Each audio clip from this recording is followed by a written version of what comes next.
ಯೋಗದಿಂದ ರೋಗ ದೂರ ಸಾರ್ಥಕದ ಬದುಕಿದೆ. ಯೋಗದಿಂದ ರೋಗ ದೂರ ಸಾರ್ಥಕದ ಬದುಕಿದೆ. ದೇಹವಿದು ಭೂಮಿಯಂತೆ ಪಂಚಭೂತ ಸೃಷ್ಟಿಯು. ದೇಹವಿದು ಭೂಮಿಯಂತೆ ಪಂಚಭೂತ ಸೃಷ್ಟಿಯು. ಅರಿತು ಬಾಳೆ ಸ್ವರ್ಗವು ಮರೆತು ಬಾಳೆ ನರಕವು. ಅರಿತು ಬಾಳೆ ಸ್ವರ್ಗವು ಮರೆತು ಬಾಳೆ ನರಕವು. ಯೋಗ ಮಾಡಿ ಯೋಗಿಯಾಗು ಸಾಧನೆ ನಮ್ಮೊಡನಿದೆ. ಯೋಗದಿಂದ ರೋಗ ದೂರ ಸಾರ್ಥಕದ ಬದುಕಿದೆ. ದೇಹ ಇದು ದೇವ ಕೊಡುಗೆ ಕೆಡಿಸಿಕೊಳ್ಳಲಾರೆನು. ದೇಹವಿದು ದೇವ ಕೊಡುಗೆ ಕೆಡಿಸಿಕೊಳ್ಳಲಾರೆನು. ಸೃಷ್ಟಿ ಕ್ರಿಯೆಗೆ ಹೊಂದಿಕೊಳ್ಳದೆ ಬದುಕು ನಡೆಸಲಾರೆನು. ಸೃಷ್ಟಿ ಕ್ರಿಯೆಗೆ ಹೊಂದಿಕೊಳ್ಳದೆ ಬದುಕು ನಡೆಸಲಾರೆನು. ಯೋಗ ಮಾಡಿ ಯೋಗಿಯಾಗು ಸಾಧನೆ ನಮ್ಮೊಡನಿದೆ. ಯೋಗದಿಂದ ರೋಗ ದೂರ ಸಾರ್ಥಕದ ಬದುಕಿದೆ. ಶುದ್ಧ ಗಾಳಿ ಸಿದ್ಧ ಔಷಧಿ ಪ್ರಾಣಾಯಾಮ ಮಾಡುವೆ. ಶುದ್ಧ ಗಾಳಿ ಸಿದ್ಧ ಔಷಧಿ ಪ್ರಾಣಾಯಾಮ ಮಾಡುವೆ. ಧ್ಯಾನ ಮಾಡಿ ಜತನದಿಂದ ಸಮಾಧಾನಿಯಾಗುವೆ. ಧ್ಯಾನ ಮಾಡಿ ಜತನದಿಂದ ಸಮಾಧಾನಿಯಾಗುವೆ. ಯೋಗ ಮಾಡಿ ಯೋಗಿಯಾಗು ಸಾಧನೆ ನಮ್ಮೊಡನಿದೆ. ಯೋಗದಿಂದ ರೋಗ ದೂರ ಸಾರ್ಥಕದ ಬದುಕಿದೆ. ಅರುಣನಿಚ್ಛೆ ಎರಿತು ನಡುವೆ ಸಮಾರಸದಿ ಬಾಳುವೆ. ಅರುಣನಿಚ್ಛೆ ಎರಿತು ನಡುವೆ ಸಮಾರಸದಿ ಬಾಳುವೆ. ಯೋಗ ದೀಪವೆತ್ತಿ ಹಿಡಿದು ಜಗಕ್ಕೆ ಬೆಳಕ ನೀಡುವೆ. ಯೋಗ ದೀಪವೆತ್ತಿ ಹಿಡಿದು ಜಗಕ್ಕೆ ಬೆಳಕ ನೀಡುವೆ. ಯೋಗ ಮಾಡಿ ಯೋಗಿಯಾಗು ಸಾಧನೆ ನಮ್ಮೊಡನಿದೆ. ಯೋಗದಿಂದ ರೋಗ ದೂರ ಸಾರ್ಥಕದ ಬದುಕಿದೆ. ಯೋಗದಿಂದ ರೋಗ ದೂರ ಸಾರ್ಥಕದ ಬದುಕಿದೆ. ಯೋಗದಿಂದ ರೋಗ ದೂರ ಸಾರ್ಥಕದ ಬದುಕಿದೆ.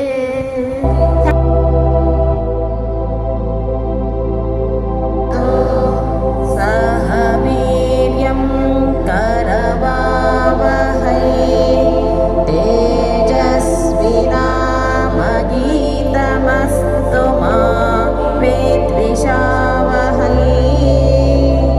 ಓಂ ಶಾಂತಿ ಶಾಂತಿ ಶಾಂತಿ.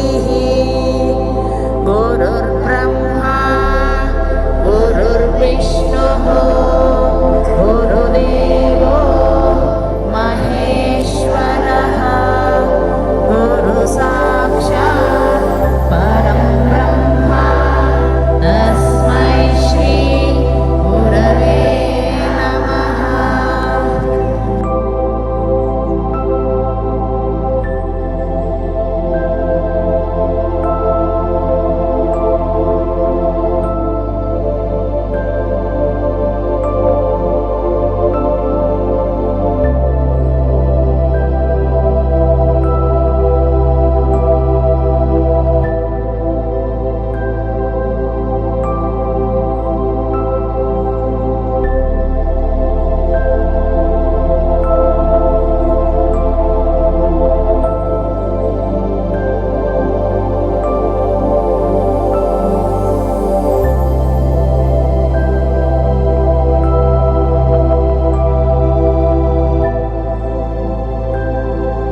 originated in India over 5,000 years ago.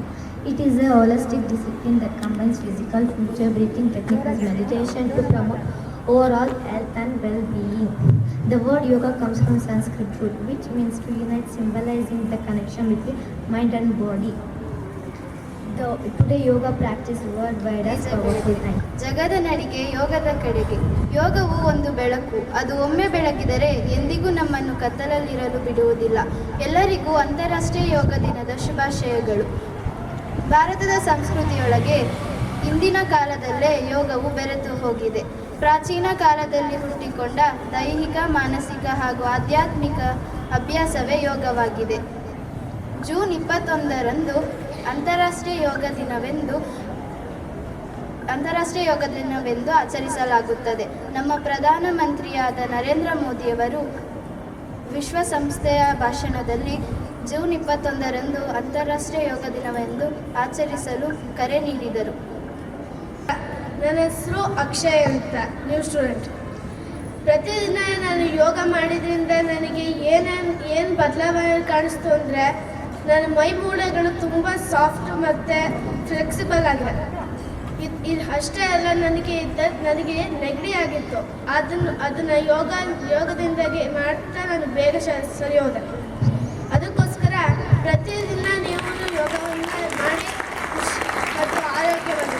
My name is Piyush. I am studying in 7th grade. Every day I am doing yoga, you know that.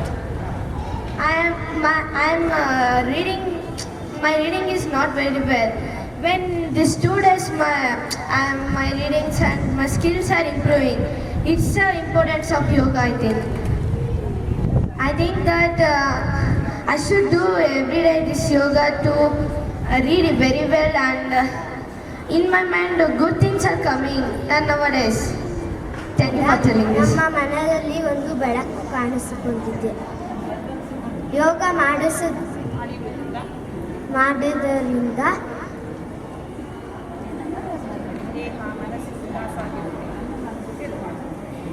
ನಾವು ಓದೋದಕ್ಕೆ ಏನು ಅನುಕೂಲ ಆಗುತ್ತೆ? ಮೆಮೊರಿ ಜಾಸ್ತಿ ಆಗುತ್ತೆ, ಕಾನ್ಸಂಟ್ರೇಷನ್ ಜಾಸ್ತಿ ಆಗುತ್ತೆ. ಮ್ಯಾಮ್ ಕಾನ್ಸಂಟ್ರೇಷನ್ ಜಾಸ್ತಿ ಆಗುತ್ತೆ, ಮೆಮೊರಿ ಜಾಸ್ತಿ ಆಗುತ್ತೆ, ನಾವೆಲ್ಲರೂ ಖುಷಿಯಾಗಿರುತ್ತೇವೆ. ಯೋಗ ಮಾಡುವುದರಿಂದ ನಮ್ಮ ಕಾನ್ಫಿಡೆನ್ಸ್ ಹೆಚ್ಚಾಗುತ್ತದೆ. ಯೋಗದಿಂದ ನಾವು ಪೀಸ್ ಆಗಿರ್ಬೋದು. ಯೋಗ ಮಾಡುವುದರಿಂದ ನಮ್ಮ ಮನಸ್ಸಿಗೆ ಶಾಂತಿ, ನೆಮ್ಮದಿ ಎಲ್ಲ ಸಿಗುತ್ತದೆ. I am standard in 7th. ಯೋಗ ಮಾಡೋದ್ರಿಂದ ಓದೋಕ್ಕೆ ಇಂಟ್ರೆಸ್ಟ್ ಬರುತ್ತೆ ಮತ್ತು ದಿನ ಮಾಡಬೇಕು ಅನಿಸುತ್ತೆ. ಮ್ಯಾಮ್ ನಾನು 5th Bಯಲ್ಲಿ ಓದುತ್ತಿದ್ದೇನೆ. ನಾನು ಯೋಗ ಮಾಡುವುದರಿಂದ ನನಗೆ ಮನಸ್ಸಿಗೆ ಶಾಂತಿ ಸಿಕ್ಕಿದೆ. ಹರಿ ಓಂ. ನಿಮ್ಮ ಶಾಲೆಯ ಎಲ್ಲ ಮುಖ್ಯೋಪಾಧ್ಯಾಯರು ಮತ್ತು ಪ್ರಿನ್ಸಿಪಲ್ ಸರು, ಎಲ್ಲ ಫ್ಯಾಕಲ್ಟೀಸ್, ಎಲ್ಲ ಶಿಕ್ಷಕರಿಗೆಲ್ಲರಿಗೂ ಕೂಡ ವಿಶೇಷವಾದಂಥ ಅಂತಾರಾಷ್ಟ್ರೀಯ ಯೋಗ ದಿನಾಚರಣೆಯ ಶುಭಾಶಯಗಳು. ತಮ್ಮೆಲ್ಲರೂ ಕೂಡ ಶುಭಾಶಯಗಳನ್ನು ಸಲ್ಲಿಸ್ತಾ ಹೆಚ್ಚು ಹೊತ್ತು ಮಾತಾಡಲಿಕ್ಕಿಲ್ಲ. ಯಾಕೆಂದರೆ ಇಷ್ಟವರೆಗೂ ತುಂಬ ಚೆನ್ನಾಗಿ ಯೋಗನ ಕ್ಲಾಸನ್ನು ನಡೆಸ್ಕೊಟ್ಟಿದ್ದೀರಾ ಮತ್ತು ಮಾಡಿದ್ದೀರಲ್ಲ, ಖುಷಿಯಾಗಿ ಮಾಡಿದ್ದೀರಾ. ನನಗೆ ಗೊತ್ತಿರೋವಂಥ ಒಂದು 2 ಅಂಶಗಳನ್ನು ಹೇಳಿ ಮುಗಿಸೋಣ ಬೇಗ. 5 ನಿಮಿಷ ಆಗ್ಬೋದಾ? ಅಷ್ಟವರೆಗೂ ಬೆಂದರೆ ಮಾಡ್ತೀರಾ? ಬೆಂದರೆ ಮಾಡಿ ಮತ್ತೆ ಹೋಯ್ತು, ಡೌನ್ ಆಯಿತು. ಏನು ಮಾಡುವ ನಾವೆಲ್ಲ ಸೇರಿ ಅಂದರೆ, ಯೋಗಾಸನ ಅಂದರೆ ಯೋಗಾಸನ ಒಂದೇ ಮಾಡೋಕ್ಕಿಲ್ಲ, ಆಗ್ಬೋದಾ? ಯೋಗಾಸನ ಅಂದರೆ ಏನು ಮಾಡುತ್ತಾ, ಯೋಗಾಸನ ಮಾಡ್ತಾ ಮಾಡ್ತಾ ಮಾಡ್ತಾ ಮಾಡ್ತಾ ನಮ್ಗೆ ಏನು ಅನಿಸುತ್ತೆ, ಏನಾಗುತ್ತೆ ಗೊತ್ತಾ? ನಮ್ಮಲ್ಲಿ ಏನಾಗುತ್ತೆ ಅಂದರೆ responsibility of the respective nature ಅಂತ. ಅಂದರೆ ನಮಗೆ ಗೌರವ ಜಾಸ್ತಿ ಆಗುತ್ತೆ. ಮೊದಲಿಗೆ ಗೌರವ ಕೊಡೋದು ಜಾಸ್ತಿ ಆಗುತ್ತೆ, ನಮ್ಮ ಗೌರವವೂ ಜಾಸ್ತಿ ಆಗುತ್ತೆ. ಅದೇ ಯೋಗದ ತುಂಬ ವಿಶೇಷವಾದ ಶಕ್ತಿ. ಯೋಗಾಸನ ಯಾರು ಮಾಡ್ತಾರೆ, ಯೋಗಾಸನದ ಬಗ್ಗೆ ಯಾರು ತಿಳ್ಕೊಳ್ತಾರೆ, ಯೋಗದ ಬಗ್ಗೆ ಯಾರು ಚೆನ್ನಾಗಿ ಅಧ್ಯಯನ ಮಾಡ್ತಾರೆ, ಅದು ಓದ್ತಾರೆ, ಅವರಿಗೆ ಗೌರವ ಜಾಸ್ತಿ ಆಗುತ್ತೆ. ನಿಮ್ಗೆ ನೋಡಿದಿರಲ್ವಾ, ಯಾರೋ ಯೋಗ ಟೀಚರ್ಸು, ಯೋಗದವರೆಲ್ಲ ಎಷ್ಟು ಗೌರವ ಕೊಡ್ತಾರೆ ಅವರಿಗೆಲ್ಲ ಅಂತ. ಅಂದರೆ ಯೋಗಾಸನ ಮಾಡ್ತಾ ಮಾಡ್ತಾ ಮಾಡ್ತಾ ಮಾಡ್ತಾ ನಮ್ಗೆ ಅಷ್ಟು ಗೌರವ ಬರುತ್ತೆ. ಯಾಕೆ ಗೌರವ ಬರುತ್ತೆ ಅಂದರೆ, ಅದರಿಂದ ಏನೇನಾಗುತ್ತೆ ಯೋಗಾಸನ ಮಾಡ್ತಾ ಇದ್ರೆ ಅಂದರೆ, ನಮ್ಮ ಬಾಡಿ ನೇಚರ್ ಚೆನ್ನಾಗುತ್ತೆ. ಅಂದರೆ ದೇಹ ಭಕ್ತಿ ಅಂತ ಕರಿತೀವಿ. ಏನು ಹೇಳಿ? ನೀವೊಂದ್ಸ ಗಟ್ಟಿಗೆ ಹೇಳಿ, ದೇಹ ಭಕ್ತಿ ಹೇಳಿ. ಗಟ್ಟಿಗೆಲ್ಲ ಒಟ್ಟಾಗಿ ದೇಹ ಭಕ್ತಿ. ದೇಹ ಭಕ್ತಿ ಅಂದರೆ ನಮ್ಮ ಫಿಸಿಕ್ಸ್ ಚೆನ್ನಾಗಿರ್ಬೇಕು, ಅಂದರೆ ನಮ್ಮ ಬಾಡಿ ತುಂಬ ಚೆನ್ನಾಗಿರ್ಬೇಕು, ಸುಂದರವಾಗಿರಬೇಕು, ಆರೋಗ್ಯವಾಗಿರ್ಬೇಕು, ಯಾವುದೇ ಕಾಯಿಲೆ ಬರಬಾರ್ದು, ಇನ್ಫೆಕ್ಷನ್ಸ್ ಆಗಬಾರ್ದು, ಏನು ಸಮಸ್ಯೆಗಳಾಗಬಾರ್ದು, ಏನು ತೊಂದರೆ ಆಗಬಾರ್ದು. ನಮಗೆ ಹಾಸ್ಪಿಟಲ್ಗೆ ನಾವು ಹೋಗಲೇಬಾರ್ದು. ಅದಕ್ಕೆ ನಿತ್ಯ ಯೋಗಾಸನ ಮಾಡ್ತಾ ಇರಬೇಕು, ಅಥವಾ ಯೋಗ ಶೈಲಿಯಲ್ಲಿ ನಾವು ಜೀವನ ಮಾಡಬೇಕು. ಯೋಗ ಶೈಲಿಯಲ್ಲಿ ಅಂದರೆ ಬೇಗ ಎದ್ದೇಳಬೇಕು, ಎಲ್ಲ ಹೇಳಿದ ಮಾತು ಕೇಳಬೇಕು, ಮನೆಯಲ್ಲಿ ಅಪ್ಪ ಅಮ್ಮ ಏನೇನು ಹೇಳ್ತಾರೆ ಅದೆಲ್ಲ ಕೇಳಿಸ್ಕೊಳ್ತಾ ಇರಬೇಕು, ಅದೆಲ್ಲ ಕೆಲಸ ಮಾಡಿಕೊಡ್ಬೇಕು, ಚೆನ್ನಾಗಿ ಸ್ಟಡಿ ಮಾಡಿ ಓದಬೇಕು. ಶಾಲೆಗೆ ಬಂದಾಗ ಶಾಲೆಯ ಟೀಚರ್ಸು, ನಮ್ಮ ಟೀಚರ್ಸಲ್ಲಿ ಏನೇನು ಹೇಳ್ತಾರೆ ಅದೆಲ್ಲ ಚೆನ್ನಾಗಿ ಕೇಳಿಸ್ಕೊಳ್ಬೇಕು, ಚೆನ್ನಾಗಿರ್ಬೇಕು. ಆಗ್ಬೋದಾ? ಅದಕ್ಕೆ ನಾವು ಚೆನ್ನಾಗಿ ಪಾಲನೆ ಮಾಡಬೇಕು. ಆವಾಗ ನಮ್ಗೆ ಬಾಡಿ ನೇಚರ್, ನಮ್ಮ ಫಿಸಿಕ್ಸ್ ಚೆನ್ನಾಗಿರುತ್ತೆ, ನಮ್ಮ ಮನಸ್ಸು ತುಂಬ ಚೆನ್ನಾಗಿರುತ್ತೆ. ಯೋಗಾಸನ ಮಾಡ್ತಾ ಮಾಡ್ತಾ ನಮಗೆ ಆರೋಗ್ಯ ತುಂಬ ಚೆನ್ನಾಗಾಗುತ್ತೆ. ಅದಕ್ಕೆ ದೇಹ ಭಕ್ತಿ ಅಂತ ಕರೀತಾರೆ. ಆಗ್ಬೋದಾ? ಹರಿ ಓಂ. ಎರಡನೇದು ದೇಶಭಕ್ತಿ ಅಂತ. ಯೋಗಾಸನ ಮಾಡ್ತಾ ಇದ್ರೆ ನಮ್ಮ ದೇಶದ ಭಕ್ತಿನೂ ಚೆನ್ನಾಗಾಗುತ್ತೆ. ಯಾಕಾಗುತ್ತೆ ಅಂದರೆ ನಮಗೆ ಯೋಗಾಸನ ಮಾಡೋರಿಗೆ ನಮಗೆ ಹೆಚ್ಚು ಖುಷಿಯಾಗಿರ್ತೀವಲ್ಲ, ಎಲ್ಲ ಕೆಲಸ ಮಾಡ್ತೀವಿ. ಏನೇನು ಕೆಲಸ ಮಾಡ್ತೀವಿ? ಮನೆಯಲ್ಲಿ ಎಲ್ಲ ಆಕ್ಟಿವಿಟೀಸ್ ಎಲ್ಲ ಮಾಡ್ತೀವಿ ಚೆನ್ನಾಗಿ. ಶಾಲೆಗೆ ಬಂದಾಗ ಸ್ವಚ್ಛವಾಗಿ ನೀಟಾಗಿರ್ತೀವಿ, ನಮ್ಮ ಡ್ರೆಸ್ ಕೋಡ್ ಚೆನ್ನಾಗಿರುತ್ತೆ, ನಮ್ಮ ಆಕ್ಟಿವಿಟಿ ಚೆನ್ನಾಗಿರುತ್ತೆ, ಬ್ಯಾಗ್ ನೀಟಾಗಿ ಇಟ್ಕೊಂಡಿರ್ತೀವಿ, ಊಟ ಚೆನ್ನಾಗಿ ಮಾಡ್ತೀವಿ, ಆಮೇಲೆ ನಾವೆಲ್ಲ ಚೆನ್ನಾಗಿ ಓದ್ತೀವಿ. ಎಲ್ಲ ಮಾಡೋದ್ರಿಂದ ಏನಾಗುತ್ತೆ? ನಮ್ಮ ದೇಶ ಇಂಪ್ರೂವ್ ಆಗುತ್ತಾ ಆಗಲ್ವಾ? ನಮ್ಮ ಜವಾಬ್ದಾರಿ ಇದೆ ಅಲ್ವಾ? ಅದನ್ನೇ ಗೌರವ ಅಂದರೆ ಜವಾಬ್ದಾರಿ ಇದೆ ನಮಗೆ. ನಮ್ಗೇನು ಜವಾಬ್ದಾರಿ ಇರಬೇಕು? ಶಾಲೆಗೆ ಬಂದಾಗ ಏನು ಜವಾಬ್ದಾರಿ ಇರಬೇಕು? ಈ ಶಾಲೆ ನಂಬರ್ 1 ಮಾಡಬೇಕು ಅಂತ ಜವಾಬ್ದಾರಿ ಇದೆ ಅಂತ ನಮಗೆ. ಯಾರಿಗೆ ಆ ಥರ ಇಷ್ಟ ಇದೆ ಈ ಶಾಲೆಗೆ ನಂಬರ್ 1 ನಾನು ಆಗಬೇಕಂತ? ಯಾರ್ಯಾರಿಗೆ ಇಷ್ಟ ಇದೆ ಈ ಶಾಲೆಗೆ ನಂಬರ್ 1 ನಾನು? ಕೈ ಇಳಿಸಿ. ಅವ್ರಿಗೆ ಇಷ್ಟ ಇಲ್ವಾ? ಇನ್ನೊಂದ್ಸಲ ಕೈತಿ, ಯಾರಿಗೆ ನಂಬರ್ 1 ಆಗಬೇಕು? ಕ್ವಶನ್ ಕೆಳಗೆ ಇನ್ನೊಂದು ಕ್ವಶನ್ ಕೇಳ್ತೀನಿ. ನೀವೆಲ್ಲ ನಂಬರ್ 1 ಆಗ್ತಿರಲ್ವಾ? ಶಾಲೆನ ನಂಬರ್ 1 ಮಾಡಬೇಕು ಅಂತ ಯಾರಿಗೆ ಇಷ್ಟ ಇದೆ? ತುಮಕೂರಲ್ಲಿ ಶಾಲೆನ ನಂಬರ್ 1, ನಮ್ಮ ಶಾಲೆ ನಂಬರ್ 1 ಆಗಬೇಕು. ಕೆಳಗೆ ನಮ್ಮ ಶಾಲೆ ನಂಬರ್ 1 ಆಗಬೇಕು ಅಂದ್ರೆ ಏನು ಮಾಡ್ಬೇಕು? ನಾವು ಚೆನ್ನಾಗಿ ಓದಬೇಕು ಅಲ್ವಾ? ಅದು ಚೆನ್ನಾಗಿ ಓದಬೇಕು ಅಂದ್ರೆ ಏನು ಮಾಡಬೇಕು? ನಾವು ಆರೋಗ್ಯವಿರಬೇಕು ಅಂದರೆ ಯೋಗ ಮಾಡಬೇಕು. ಅಂದರೆ ಯೋಗಾಸನ ಮಾಡಿದ್ರೆ ನಾವೆಲ್ಲ ತುಂಬ ಚೆನ್ನಾಗಿ ಆರೋಗ್ಯವಾಗಿರ್ತೀವಿ. ಚೆನ್ನಾಗಿ ಆರೋಗ್ಯವಾಗಿದ್ದರೆ ಚೆನ್ನಾಗಿ ಓದೋಕೆ ಅನುಕೂಲ ಆಗುತ್ತೆ. ಚೆನ್ನಾಗಿ ಓದಿದ್ರೆ ನಾವು ನಂಬರ್ 1 ಆಗ್ತೀವಿ, ಶಾಲೆ ಕೂಡ ನಂಬರ್ 1 ಆಗುತ್ತೆ ಅಲ್ವಾ? ಅದಕ್ಕೆ ದೇಶಭಕ್ತಿ ಅಂದರೆ ನಾವು ನಮ್ಮ ಪ್ರದೇಶ, ನಮ್ಮ ದೇಶ ಚೆನ್ನಾಗಿ ಆಗಬೇಕು ಅಂದರೆ ನಾವು ನಮ್ಮ ಶಾಲೆ, ನಮ್ಮ ಸುತ್ತಮುತ್ತಲ ವಾತಾವರಣ ಎಲ್ಲ ಚೆನ್ನಾಗಿ ಆಗಬೇಕು. ಅದಕ್ಕೆ ಯೋಗ ಸಹಾಯ ಮಾಡುತ್ತೆ. ಮೂರನೇದು ಎಲ್ಲ ನೆನ್ಪಿಟ್ಕೋಬೇಕು, ದೈವ ಭಕ್ತಿ ಅಂತ. ಏನು ಹೇಳಿ? ದೈವ ಭಕ್ತಿ ಅಂದರೆ ಏನು ಗೊತ್ತಾ? ನಂಬಿಕೆ ಅಂತ. ನಂಬಿಕೆ ಇಟ್ಕೊಂಡಿರ್ಬೇಕು. ಏನೇನು ನಂಬಿಕೆ ಇಟ್ಕೊಂಡಿರ್ಬೇಕು? ಮನೆಯಲ್ಲಿ ಪೇರೆಂಟ್ಸ್ ಅಂದರೆ ನಮ್ಮ ಅಪ್ಪ ಅಮ್ಮ ಏನು ಹೇಳ್ತಾರೆ ಅದ್ರ ಬಗ್ಗೆ ನಂಬಿಕೆ ಇರಬೇಕು ನಮಗೆ. ಯಾಕೆಂದ್ರೆ ಒಳ್ಳೇದಕ್ಕೆ ಹೇಳ್ತಾರಲ್ವ ಅವರು. ಅಪ್ಪ ಅಮ್ಮ ಒಳ್ಳೇದು ಹೇಳ್ತಾರೆ, ಕೆಟ್ಟದ್ದು ಹೇಳ್ತಾರಾ? ಒಳ್ಳೇದು ಹೇಳ್ತಾರಾ? ಒಳ್ಳೇದಕ್ಕೆ ಹೇಳ್ತಾರಾ? ಒಳ್ಳೇದು ಹೇಳ್ತಾರೆ, ಒಳ್ಳೇದಕ್ಕೋಸ್ಕರ ಹೇಳ್ತಾರೆ. ಅದ್ರ ಬಗ್ಗೆ ನಂಬಿಕೆ ಇರಬೇಕು. ಶಾಲೆಗೆ ಬರ್ತೀರಲ್ವಾ, ಸ್ಕೂಲಿಗೆ ಬರ್ತೀರಾ, ಇಲ್ಲಿ ಟೀಚರ್ಸ್ ಎಲ್ಲರೂ ಒಳ್ಳೇದು ಹೇಳ್ತಾರೆ, ಕೆಟ್ಟದ್ದು ಹೇಳ್ತಾರಾ? ಒಳ್ಳೇದಕ್ಕೆ ಹೇಳ್ತಾರೆ ತಾನೆ? ಅದೆಲ್ಲರೂ ಕೇಳ್ತಾರೆ ತಾನೆ? ಎಲ್ಲರೂ ಮಾತು ಕೇಳಬೇಕು, ಆಯ್ತಾ? ಅದೆಲ್ಲ ಕೇಳಿ ಚೆನ್ನಾಗಿ ಫಾಲೋ ಮಾಡಬೇಕು. ಅದಕ್ಕೆ ದೈವ ಭಕ್ತಿ ಅಂದರೆ ದೇವರಷ್ಟೇ ಅಲ್ಲ, ನಂಬಿಕೆ. ಮತ್ತೊಬ್ಬರ ಮೇಲೆ ನಮ್ಮ ವಿಶ್ವಾಸ ಇರೋರ ಮೇಲೆ ನಾವು ನಂಬಿಕೆ ಇಟ್ಕೊಂಡಿರ್ಬೇಕು. ಆಗ್ಬೋದಾ? ಅದಕ್ಕೆ 3 ಅಂಶ ಈ ವರ್ಷ ನೀವು ಯೋಗ ಮಾಡ್ತಾ ಈ 3 ಅಂಶ ನೀವು ಫಾಲೋ ಮಾಡಬೇಕು. ಒಂದು ದೇಹ ಭಕ್ತಿ, ದೇಶಭಕ್ತಿ, ದೈವ ಭಕ್ತಿ. ದೇಹ ಭಕ್ತಿಗೆ ಚೆನ್ನಾಗಿ ಯೋಗ ಮಾಡಬೇಕು. ದೇಶಭಕ್ತಿಗೆ ನಾವು ನಮ್ಮ ಚಟುವಟಿಕೆ ಆಕ್ಟಿವಿಟೀಸ್ ಎಲ್ಲ ಚೆನ್ನಾಗಿ ಫಾಸ್ಟಾಗಿರಬೇಕು. ದೈವ ಭಕ್ತಿಗೆ ನಂಬಿಕೆ ಇರಬೇಕು. ಅಂದರೆ ಎಲ್ಲರ ಮೇಲೆ ನಂಬಿಕೆ ಇಟ್ಕೊಂಡು ಪ್ರತಿಯೊಬ್ಬರನ್ನು ಹೇಳಿದ ಮಾತು ಕೇಳಿಕೊಂಡು ಚೆನ್ನಾಗಿ ಎಜುಕೇಷನ್ ಓದಬೇಕು ಪೂರ್ತಿ. ಆಗ್ಬೋದಾ? ಆ ಥರ ಮಾಡೋಣ. ಈ ವರ್ಷ ಅಂತಾರಾಷ್ಟ್ರೀಯ ಯೋಗ ದಿನಾಚರಣೆ ಪ್ರಯುಕ್ತ 11ನೇ ವರ್ಷ ನಾವೀಗ ಇಡೀ ಜಗತ್ತಿಗೆ ನಾವೇ ಲೀಡರ್ಸ್. ಈಗ ಯೋಗಾಸನ ಹೇಳ್ಕೊಟ್ಟಿರೋದು ಯಾರು ಅಂತ ಕೇಳಿದ್ರೆ, ಇಡೀ ವರ್ಲ್ಡಲ್ಲಿ ಯೋಗಾಸನ ಹೇಳ್ಕೊಟ್ಟಿರೋದು ಯಾರು ಅಂತ ಕೇಳಿದ್ರೆ ಯಾರು ಹೇಳ್ತಾರೆ? ಯೋಗ ಟೀಚರ್ ಹೆಸರು ಹೇಳಲ್ಲ. ಇಂಡಿಯಾ, ಭಾರತ ಅಂತಾರೆ ಅಲ್ವಾ? ಭಾರತ ತಾನೇ ಇಡೀ ಜಗತ್ತಿಗೆ ಯೋಗಾಸನ ಕೊಟ್ಟಿರೋದು. ಆ ಭಾರತದಲ್ಲಿರೋ ನಾವೆಲ್ಲ ಹೆಂಗೆ? ಅದಕ್ಕೆ ಲೀಡರ್ಸ್. ಅದಕ್ಕೆ ನಾವೆಲ್ಲ ಯೋಗ ಮಾಡಬೇಕು. ಯಾಕೆ ನಾವೆಲ್ಲ ಯೋಗ ಮಾಡಲೇಬೇಕು ಅಂದರೆ ನಾವು ಇಡೀ ಜಗತ್ತಿಗೆ ಯೋಗ ಹೇಳ್ಕೊಟ್ಟಿರೋ ದೇಶ ನಮ್ಮದು. ಹಂಗಾಗಿ ನಾವೆಲ್ಲ ಪ್ರತಿಯೊಬ್ಬರು ಯೋಗ ಟೀಚರ್ಸ್ ಆಗಬೇಕು, ಅಥವಾ ಯೋಗ ಗೊತ್ತಿರೋರು ಆಗಬೇಕು. ಭಾರತದಲ್ಲಿ ಯಾರು ಯೋಗ ಗೊತ್ತಿಲ್ಲ ಅಂತ ಇರಬಾರ್ದು. ಯಾಕೆಂದರೆ ಇಡೀ ಪ್ರಪಂಚದಲ್ಲಿ ಯೋಗ ಅಂತ ಬಂದಿರೋದು ಭಾರತದಿಂದ ಅಲ್ವಾ? ನಾವು ಭಾರತದಲ್ಲಿರುವಂಥ ಪ್ರತಿಯೊಬ್ಬರು ಕೂಡ ಯೋಗ ಮಾಡಲೇಬೇಕು. ಯೋಗ ಚೆನ್ನಾಗಿ ಎಕ್ಸ್ಪರ್ಟ್ ಆಗಬೇಕು. ಯೋಗ ಮಾಡೋದಷ್ಟೇ ಅಲ್ಲ, ಯೋಗದಲ್ಲಿ ಎಕ್ಸ್ಪರ್ಟ್ ಆಗ್ಬೇಕು ನಾವು. ಅದು ನೀವೆಲ್ಲ ಪ್ರಾಕ್ಟೀಸ್ ಮಾಡಬೇಕು ಈಗಿಂದ. ಆಗ್ಬೋದಾ? ನಾವು ಅಂತಾರಾಷ್ಟ್ರೀಯ ಯೋಗ ದಿನಾಚರಣೆಯ ಅಂಗವಾಗಿ ನಮ್ಮ ಶಾಲೆಯಲ್ಲೂ ಕೂಡ ಈ ಒಂದು ಕಾರ್ಯಕ್ರಮವನ್ನು ಆಯೋಜನೆ ಮಾಡಿದ್ದೀವಿ.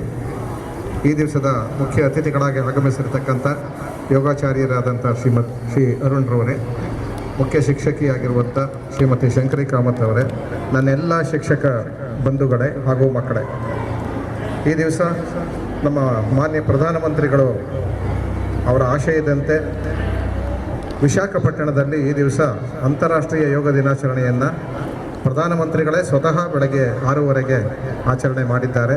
ಅವರಿಂದ ಸ್ಫೂರ್ತಿ ತೆಗೆದುಕೊಂಡು ದೇಶದ ಎಲ್ಲ ಕಡೆಗಳಲ್ಲೂ ಕೂಡ ಈ ದಿವಸ ಈ ಯೋಗ ದಿನಾಚರಣೆ ಅಂತಾರಾಷ್ಟ್ರೀಯ ಯೋಗ ದಿನಾಚರಣೆ. ಅಂತಾರಾಷ್ಟ್ರೀಯ ಯಾಕೆ ಹೇಳ್ತೀವಿ ಅಂದರೆ ಬರೀ ಭಾರತದಲ್ಲಿ ಮಾತ್ರ ಅಲ್ಲ, ಸುಮಾರು 120 ದೇಶಗಳಲ್ಲಿ ಈ ದಿವಸ ಅಂತಾರಾಷ್ಟ್ರೀಯ ಯೋಗ ದಿನಾಚರಣೆಯನ್ನು ಆಚರಣೆ ಮಾಡ್ತಾ ಇರ್ತಕ್ಕಂಥದ್ದು ನಮಗೆ ಭಾರತೀಯರಿಗೆ, ಭಾರತಕ್ಕೆ ಬಹಳ ಹೆಮ್ಮೆ ತರ್ತಕ್ಕಂಥ ಒಂದು ವಿಚಾರ.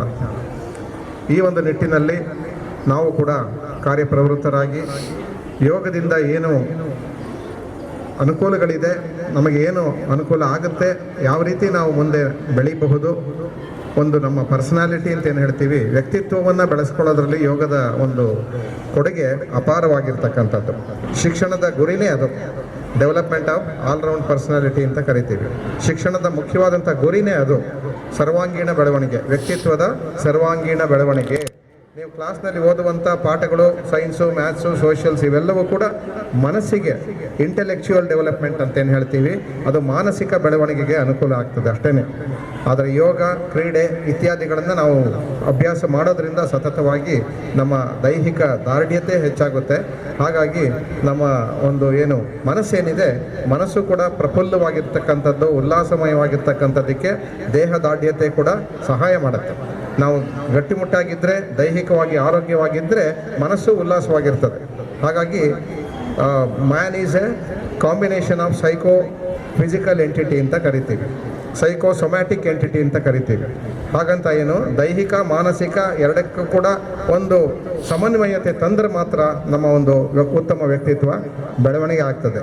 ಹಾಗಾಗಿ ವ್ಯಕ್ತಿತ್ವ ಅಂದರೆ ಬರೀ ನೋಡೋಕ್ಕಷ್ಟೇ ಅಲ್ಲ, ಚೆನ್ನಾಗಿರಬೇಕು, ಎತ್ತರವಾಗಿರಬೇಕು, ಬೆಳ್ಳಗಿರಬೇಕು ಇವೆಲ್ಲ ಅಲ್ಲ. ನಾವು ಸದೃಢರಾಗಿರಬೇಕು, ಆರೋಗ್ಯವಂತರಾಗಿರಬೇಕು ಅನ್ನೋದು ದೈಹಿಕ ಒಂದು ಸೌಂದರ್ಯ ಅಂತ ಏನು ಕರಿತೀವಿ. ಅದಕ್ಕೆ ಪೂರಕವಾಗಿ ನಾವು ಮಾನಸಿಕವಾಗಿ ಕೂಡ ಬೆಳಿಬೇಕಾಗ್ತದೆ. ಸೊ ಈ ನಿಟ್ಟಿನಲ್ಲಿ ನಮಗೇನಾದ್ರು ಒಂದು ಕಾಯಿಲೆ ಬಂದರೆ ಮನಸ್ಸಿಗೆ ಬೇಜಾರಾಗಿರುತ್ತೆ. ಈ ದಿವಸ ಹುಷಾರಿಲ್ಲ, ಜ್ವರ ಬಂದಿದೆ, ಕೆಮ್ಮಿದೆ, ನೆಗಡಿ ಇದೆ ಅಂತ ಅಂದ್ಬಿಟ್ಟು ಬೇರೆ ಕೆಲಸಗಳು ಮಾಡೋದ ಮನಸ್ಸು ಸರಿಯಾದಂಥ ಸ್ಥಿತಿಯಲ್ಲಿ ಕೆಲಸ ಮಾಡೋದಿಲ್ಲ. ದೈಹಿಕ ಆರೋಗ್ಯ ಮನಸ್ಸಿನ ಮೇಲೆ ಪರಿಣಾಮ ಬೀರುತ್ತೆ, ಮಾನಸಿಕವಾಗಿ ನಮಗೆ ಬೇಜಾರಾದರೂ ಕೂಡ ಅದು ದೈಹಿಕವಾಗಿ ಕೂಡ ಪರಿಣಾಮವನ್ನು ಬೀರುತ್ತೆ. ಆದ್ದರಿಂದ ಮನುಷ್ಯ ಸೈಕೋಸೊಮ್ಯಾಟಿಕ್ ಎಂಟಿಟಿ ಅಂತ ಕರಿತೀವಿ. ಮನುಷ್ಯ ಏನು ಅಂದರೆ ದೈಹಿಕ ಮತ್ತು ಮಾನಸಿಕ ಎರಡರ ನಡುವೆ ಆಗಿರ್ತಕ್ಕಂಥದ್ದು, ಎರಡರ ಸಮನ್ವಯದಿಂದ ಆಗಿರ್ತಕ್ಕಂಥದ್ದೇ ವ್ಯಕ್ತಿತ್ವ ಅಂತ ಕರಿತೀವಿ. ಈ ವ್ಯಕ್ತಿತ್ವವನ್ನು ರೂಪಿಸ್ಕೊಳ್ಳೋದಕ್ಕೋಸ್ಕರ ಯೋಗ ತುಂಬ ಅನುಕೂಲ ಮಾಡುತ್ತೆ, ಸಹಾಯ ಮಾಡ್ತದೆ, ಪೂರಕವಾಗಿರ್ತದೆ. ನಿಮ್ಮ ಒಂದು ಕ್ಲಾಸ್ ರೂಮ್ ಸ್ಟಡಿ ಏನಿದೆ, ಪಾಠ ಪ್ರವಚನಗಳ ಜೊತೆಗೆ ಇದು ಪೂರಕವಾಗಿದ್ದರೆ ನೀವು ನಿಜವಾಗಿ ಸರ್ವಾಂಗೀಣ ಬೆಳವಣಿಗೆಯನ್ನು ಹೊಂದಲಿಕ್ಕೆ ಸಾಧ್ಯವಾಗ್ತದೆ. ನಮ್ಮ ಎಲ್ಲ ಶಿಕ್ಷಣದ ಗುರಿ ಏನು ಅಂತಂದರೆ, one should be become physically fit ಅಂತೀವಿ, ಮೆಂಟಲಿ ಅಲರ್ಟ್ ಅಂತೀವಿ, ಇಮೋಷನಲಿ ಸ್ಟೇಬಲ್ ಅಂತೀವಿ, ಸೋಷಿಯಲಿ ಅಡ್ಜಸ್ಟೇಬಲ್ ಅಂತೀವಿ, ಸ್ಪಿರಿಚುವಲಿ ಆ್ಯಂಡ್ ಮಾರಲಿ ಸೌಂಡ್ ಅಂತ ಹೇಳ್ತೀವಿ. ಇಷ್ಟೂ ಆಯಾಮಗಳಲ್ಲಿ ನಮ್ಮ ವ್ಯಕ್ತಿತ್ವ ಬೆಳವಣಿಗೆ ಆದರೆ ಅದನ್ನು ಸರ್ವಾಂಗೀಣ ಬೆಳವಣಿಗೆ ಅಂತ ಕರಿತೀವಿ.